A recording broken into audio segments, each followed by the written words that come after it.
સપ્તર્ષિ સંકુલમાં આપ દરેક વિદ્યાર્થી મિત્રોનું આજે ફરી એકવાર હાર્દિક સ્વાગત છે। આજે આપણે અભ્યાસ કરીશું ધોરણ 8 વિષય સામાજિક વિજ્ઞાન ભાગ નંબર 2। આપણો વિષયાંક છે પાઠ નંબર 3 ભારતમાં રાષ્ટ્રવાદ। કાલે આપણે શરૂઆત કરી હતી ભાગ 1નો અભ્યાસ આપણે ગઈકાલે કર્યો હતો। તો જોઈએ કે આજનો આપણો પ્રશ્ન છે બંગાળાના ભાગલાના શા પરિણામ આવ્યા કે અંગ્રેજોએ જે સમયે બંગાળાના ભાગલા જે ઈસવીસન 1905માં રજૂ કર્યા હતા એ બંગાળાના ભાગલાનું શું પરિણામ આવ્યું તો તેના વિશે આપણે વાત કરીશું કે કેવા પ્રકારની સમગ્ર દેશમાં પરિસ્થિતિ ઊભી થઈ હતી, કેવા પ્રકારનું વાતાવરણ હતું, એના વિશે આપણે આ પ્રશ્નમાં વાત કરીશું। મુદ્દાસર પ્રશ્નોમાં 4 માર્કમાં આ પ્રશ્ન પૂછાય છે તો ધ્યાન રાખજો। એમાં અલગ અલગ 3 મુખ્ય કાર્યક્રમ હતા કે બહિષ્કાર, સ્વદેશી કાર્યક્રમ અને રાષ્ટ્રીય શિક્ષણ। એના વિશે આપણે આગળ અભ્યાસ કરીએ। પ્રથમ જોઈએ તો કેવું થયું કે સમગ્ર દેશમાં વિશાળ સભાઓ યોજાય અને સરઘસો કાઢવામાં આવ્યા કે જ્યારે આ ભાગલા પાડવામાં આવ્યા બંગાળાના ભાગલા પાડવાનો મુખ્ય ઉદ્દેશ અંગ્રેજોનો એ હતો કે એ સમયે સમગ્ર રાષ્ટ્રમાં આપણે જોઈએ તો મોટાભાગની કામગીરી બંગાળામાંથી શરૂઆત થતી। તો આ બંગાળાના ભાગલા પાડીને અંગ્રેજોનો ઉદ્દેશ એ હતો કે દેશની થોડીક એકતાને તોડી નાખીએ, જેથી બંગાળાના ભાગલા પાડ્યા। પરંતુ જ્યારે બંગાળાના ભાગલા પાડ્યા પણ ત્યાંના લોકો તો ખૂબ જ સમજદાર વ્યક્તિ, જેથી શું કર્યું, તેમણે શરૂઆત કરી દીધી, વિશાળ સભાઓ યોજી, સરઘસો કાઢવામાં આવ્યા, અસંખ્ય દેશમાં પત્રિકાઓ વેચાઈ કે લોકોની સમગ્ર દેશના લોકો સુધી સાચી માહિતી પહોંચાડી, પત્રિકાઓ વેચી, એમાં લખાણ કરવામાં આવ્યા કે જે દેશના નેતાઓએ લખાણો કરી અને દેશના લોકો હરેક લોકો સુધી પત્રિકાઓ પહોંચાડી। અને આંદોલન સંચાલન કરવા માટે એક લડત સમિતિ પણ રચાઈ કે ગમે તેમ થાય આ ભાગલાને રદ કરાવવાના જ છે એટલે એનું આંદોલન કરવા માટે એક લડતની સમિતિ પણ બનાવી। આ પહેલાં આવું કંઈ કાર્યક્રમ નહોતા કર્યા પણ આના માટે એક સ્પેશિયલ આવા કાર્યક્રમ કર્યા કે આંદોલન જે કરવાનું છે એના માટે એ લોકોએ સમિતિ પણ બનાવી।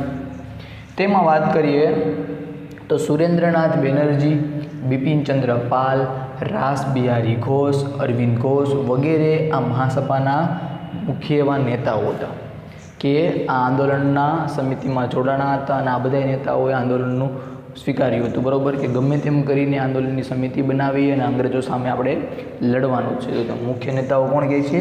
સુરેન્દ્રનાથ બેનર્જી, બિપિનચંદ્ર પાલ, રાસ બિહારી ઘોષ, અરવિંદ ઘોષ આ વગેરે આ મહાસત્તાના મુખ્ય એવા નેતાઓ હતા।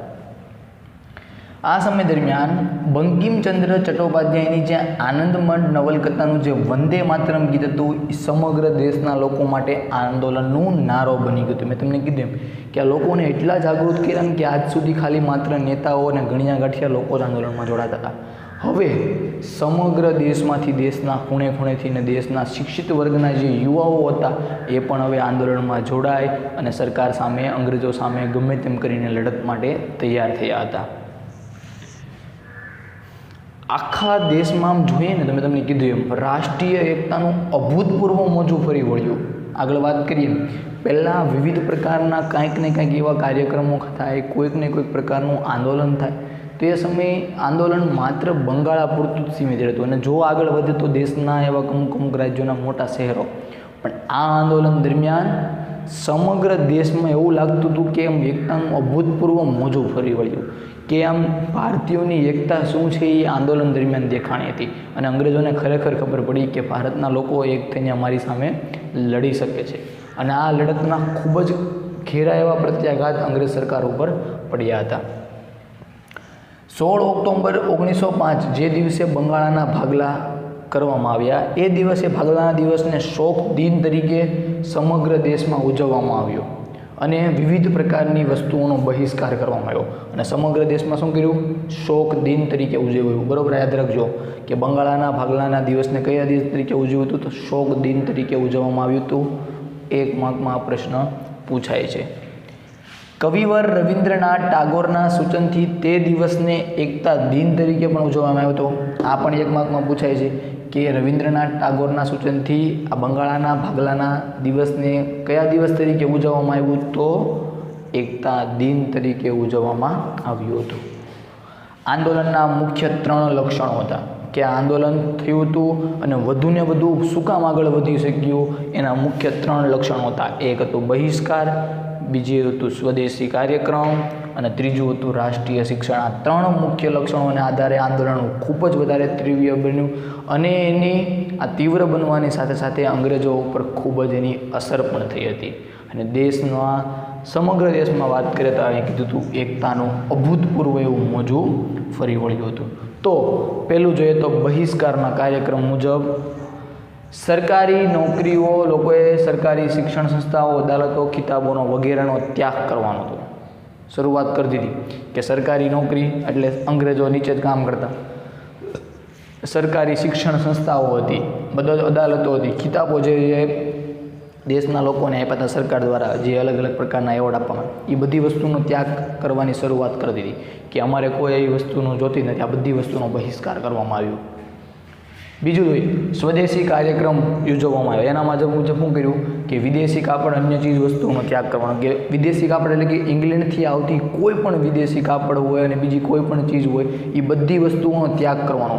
કે સમગ્ર દેશના લોકોને આગ્રહ કરવામાં આવ્યો કે આ વિદેશી વસ્તુઓનો ત્યાગ કરો અને સ્વદેશી માલ વાપરવાનો જ આગ્રહ રાખો. સમગ્ર દેશના લોકોને આ પ્રકારની એક સમજાવટમાં આવી કે આટલા મોટા ભારત દેશમાં જો આપણે ખરેખર સ્વદેશી માલ અપનાવશું તો આપણા માટે એ ખૂબ જ ફાયદાકારક થશે.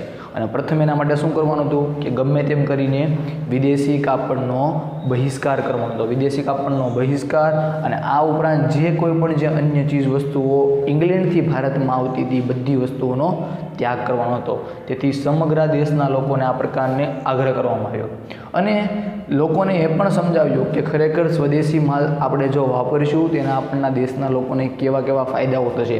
કે લોકોને સમજાવવામાં આવ્યું કે આપણા નાના કુટીર ઉદ્યોગો છે એ ચાલુ થશે, આપણી વસ્તુઓ જો આપણે ખરીદશું તો કર વગરની વસ્તુઓ આપણને સસ્તા ભાવમાં મળશે. આવી તમામ પ્રકારની વસ્તુ લોકોને સમજાવવામાં આવી અને સ્વદેશી માલના શું ફાયદા છે પણ સમજાવવામાં આવ્યા. આ સિવાય વાત કરીએ તો વર્તમાનપત્રોના લખાણો, સરઘસો, જાહેર સભાઓ અને લોકગીતો દ્વારા પણ કે સ્વદેશી કાર્યક્રમનો પ્રચાર કરવામાં આવ્યો કે સ્વદેશી વસ્તુઓ અપનાવવાથી આપણને કેવા કેવા ફાયદા થશે એ લોકોને કોઈક જગ્યાએ વર્તમાનપત્રોમાં લખાણ કરીને જવા દીધું, કોઈક જગ્યાએ સરઘસો કાઢીને લોકોને ઉદ્દેશ આપવામાં આવ્યો, કોઈક જગ્યાએ જાહેર સભાઓ યોજીને જેના એ સમયના નેતાઓએ એમણે લોકોને સમજાવ્યું, લોકગીતો એવા બનાવવામાં આવ્યા. આ તમામ વસ્તુઓ દ્વારા સ્વદેશી કાર્યક્રમનો વધુને વધુ પ્રચાર કરવામાં આવ્યો અને લોકો સુધી સ્વદેશી માલ વાપરવાથી કયા ફાયદા થશે એનો સમજાવવામાં આવ્યું. કોઈક જગ્યાએ તો દેશમાં કોઈ ખૂણે પરદેશી માલની એ સમયે હોળી પણ થઈ હતી કે જે વિદેશી વસ્તુઓ હતી એને સળગાવવામાં આવી હતી અને પરદેશી માલની દુકાનો ઉપર પિકેટિંગ પણ કરવામાં આવ્યું હતું. એ સમયે થયું એવું કે સમગ્ર દેશના લોકોએ વિદેશી વસ્તુઓનો ત્યાગ કર્યો, એટલે કે ઇંગ્લેન્ડથી આવતી વસ્તુઓનો ત્યાગ કર્યો અને સ્વદેશી માલ અપનાવ્યો તેથી ઇંગ્લેન્ડથી આવતા માલનું વેચાણ બંધ થઈ ગયું હતું. કેમ કે લોકો સ્વદેશી વસ્તુ વાપરવા લાગે, વિદેશી વસ્તુનો ત્યાગ કરે તો એ જ થવાનું છે. તેથી જે ઇંગ્લેન્ડથી આવતું જે માલ હતું એનું વેચાણ બંધ થવા લાગ્યું અને ભારતના કાપડનું જે આપણા દેશમાં આપણી કંપનીઓમાં જે બનતું કાપડ હતું, આ ઉપરાંત જે કુટીર ઉદ્યોગો દ્વારા ઉત્પાદન થતું જે કાપડ હતું એનું વેચાણ, ભારતના કાપડના વેચાણ ખૂબ જ વધવા લાગ્યું. તેથી આપણા કુટીર ઉદ્યોગો ધમધમવા લાગ્યા અને ઇંગ્લેન્ડથી આવતી તમામ પ્રકારની ચીજવસ્તુઓ ઘટતા દેશમાં જે આયાત થતી હતી ઇંગ્લેન્ડથી આયાત ખૂબ જ ઘટી ગઈ. ત્રીજો કાર્યક્રમ આ સમય દરમિયાન થતો રાષ્ટ્રીય શિક્ષણના કાર્યક્રમ મુજબ. કેમ કે અંગ્રેજો શું કરતા હતા, અંગ્રેજી શિક્ષણ સંસ્થાઓ સ્થાપી, અંગ્રેજી શિક્ષણ આપી પોતાની સરકારી નોકરી એના નીચે કરાવતા હતા. તો હવે અંગ્રેજી શિક્ષણનો પણ બહિષ્કાર કરવાનો. તેથી શું કર્યું, અંગ્રેજી શિક્ષણના કાર્યક્રમ, રાષ્ટ્રીય શિક્ષણના કાર્યક્રમ મુજબ જે સરકારી શિક્ષણના જે વિકલ્પ રૂપે આપણે શું કરવાનું હતું કે રાષ્ટ્રીય શાળાઓ શરૂ કરવી હતી કે આપણી ભાષામાં, પ્રાદેશિક ભાષામાં જો આપણા દેશના લોકોને શિક્ષણ આપવું હોય તેના માટે આપણે સરકારી શિક્ષણના વિકલ્પ રૂપે આપણે રાષ્ટ્રીય શાળાઓ શરૂ કરવાની. જેથી રાષ્ટ્રીય શાળા શરૂ કરવામાં આવી. આ સિવાય વાત કરવી આપણે તો ઈસવીસન 1907માં જ બંગાળમાં 25 રાષ્ટ્રીય માધ્યમિક શાળાઓ અને 300 જેટલી પ્રાથમિક શાળાઓ આ સમય દરમિયાન શરૂ કરવામાં આવી હતી અને લોકોએ રાષ્ટ્રીય શિક્ષણ મેળવવાની શરૂઆત કરી હતી. અને આ રાષ્ટ્રીય શિક્ષણ અલગ અલગ પ્રદેશોમાં પોતાની પ્રાદેશિક ભાષામાં જ આપવામાં આવતું હતું. અને એ પહેલાં તો શું હતું, માત્ર ને માત્ર અંગ્રેજી શિક્ષણ મેળવતી સંસ્થાઓ હતી, એમાં અંગ્રેજી શિક્ષણ આપણને મળતું હતું. ઈસવીસન 1901માં વાત કરીએ તો રવિન્દ્રનાથ ટાગોરે શાંતિનિકેતનમાં વિશ્વ ભારતી વિદ્યાલય પણ શરૂ કર્યું હતું અને આ પછી આપણે જાણીએ છીએ કે વિવિધ પ્રકારની એવી મોટી શિક્ષણ મેળવતી સંસ્થાઓની શરૂઆત ભારતમાં થઈ હતી, જેમાં આપણા વેદો, આપણા શાસ્ત્રોનો પણ અભ્યાસ કરાવવામાં આવતો હતો. તો આ રીતે આ બંગાળના ભાગલાના વિરોધમાં સમગ્ર દેશમાં આ એક જ એવું આંદોલન હતું કે આખું એક એકતાનું મોજું ફરી વળ્યું હતું. માત્ર ને માત્ર નેતાઓ જ નહીં, માત્ર શહેરના લોકો જ નહીં, સમગ્ર દેશના લોકો એક થઈને આ આંદોલનમાં જોડાણા હતા અને સમગ્ર દેશમાં એ સમયે અંગ્રેજોએ આપણી ભારતના દેશના લોકોની શું એકતા છે એના દર્શન કર્યા હતા. તો આ રીતે આપણે આ ટૂંક નોંધ સમગ્ર 3 પોઈન્ટમાં આપણે યાદ રાખવાની અને 4 માર્કમાં આ ટૂંક નોંધ પૂછાઈ શકે છે. તો તેના વિશે આપણે આ અલગ અલગ પોઈન્ટ દ્વારા લખીએ તો 4 માર્ક આપણને મળી શકે. તો આ સિવાયના જે વિવિધ પ્રકારના ભારતમાં રાષ્ટ્રવાદના મુદ્દાઓ છે એ આપનો અભ્યાસ આપણે આગળના ભાગમાં કરીશું.